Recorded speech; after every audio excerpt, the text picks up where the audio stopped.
माननीय supreme court में SIR के ऊपर सुनवाई हुई है।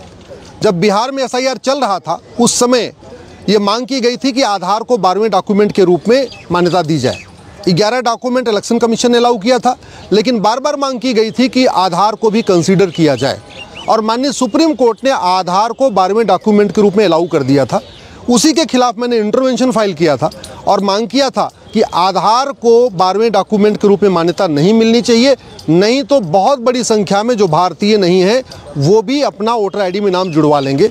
आज माननीय सुप्रीम कोर्ट ने क्लेरिफाई कर दिया है कि आधार सिटीजनशिप का प्रूफ नहीं है।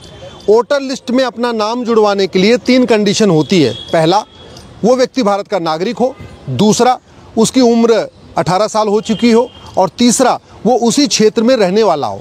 मैंने माननीय सुप्रीम कोर्ट से कहा कि आधार एक्ट का सेक्शन 9 साफ साफ कहता है कि आधार सिटीजनशिप का प्रूफ नहीं है और आधार डोमिसाइल का भी प्रूफ नहीं है। और आधार का जो 2023 के बाद नोटिफिकेशन आया है, 2023 में जो नोटिफिकेशन आया है उसमें आधार को रेजिडेंस प्रूफ भी नहीं माना गया है। तो जब आधार अथॉरिटी कह रही है और ये एक्ट कह रहा है कि आधार न तो रेजिडेंस का प्रूफ है, आधार न तो सिटीजनशिप का प्रूफ है, आधार न तो एज का प्रूफ है, फिर 12वें डॉक्यूमेंट के रूप में इसको अलाउ करना, इसकी वजह से वोटर लिस्ट में ऐसे लोगों का नाम जुड़ जाएगा जो भारत के रहने वाले नहीं हैं। माननीय सुप्रीम कोर्ट ने आज क्लेरिफाई किया है कि अब आधार को सिटीजनशिप का प्रूफ नहीं माना जाएगा।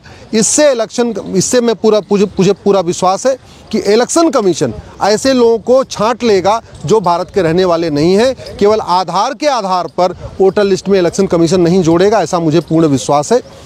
ये अपना जो रिप्रेजेंटेशन ऑफ पीपल एक्ट है उसमें भी जो लिखा है कि आधार को यूज़ करेंगे वो भी केवल आइडेंटिटी प्रूफ के रूप में करेंगे, रेजिडेंस प्रूफ के नहीं, एज प्रूफ के लिए नहीं, सिटीजनशिप प्रूफ के लिए नहीं, सिंपल आइडेंटिटी प्रूफ।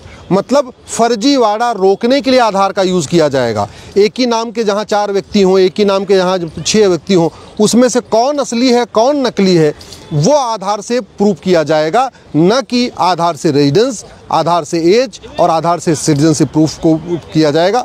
मैंने जो अपनी PIL में ये भी मांग किया है कि 5 राज्यों में अगले साल चुनाव है 2026 में। असम में भी अगले 2026 में चुनाव है, बंगाल में भी 2026 में चुनाव है, केरल में भी 2026 में चुनाव है, तमिलनाडु में भी 2026 में चुनाव है और पुडुचेरी में। यहाँ पे भी SIR की प्रक्रिया तत्काल शुरू की जाए। 65 लाख फर्जी वोटर बिहार में पाए गए थे। मेरा अपना मानना है कि पूरे भारत में लगभग 5 करोड़ के आसपास वोटर निकलेंगे, बल्कि 5 करोड़ से ज़्यादा ही निकलेंगे। हमने तो 5 करोड़ का आंकड़ा दिया है, लेकिन जब 65 लाख बिहार में निकल गए तो स्वाभाविक सी बात है बंगाल में इससे भी ज़्यादा फर्जी निकलेंगे, असम में भी इससे ज़्यादा फर्जी निकलेंगे।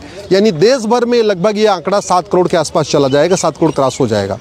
तो पूरे देश में SIR हो, रेगुलर इंटरवल पे SIR हो, हर 5 साल पे SIR हो, हर लोकसभा चुनाव के पहले SIR हो, ये मेरी मांग है और वो मेरी PIL अभी माननीय सुप्रीम कोर्ट में पेंडिंग है। आज जो सबसे अच्छी बात यह है कि माननीय सुप्रीम कोर्ट ने ये क्लेरिफाई कर दिया कि आधार सिटीजनशिप का प्रूफ नहीं है।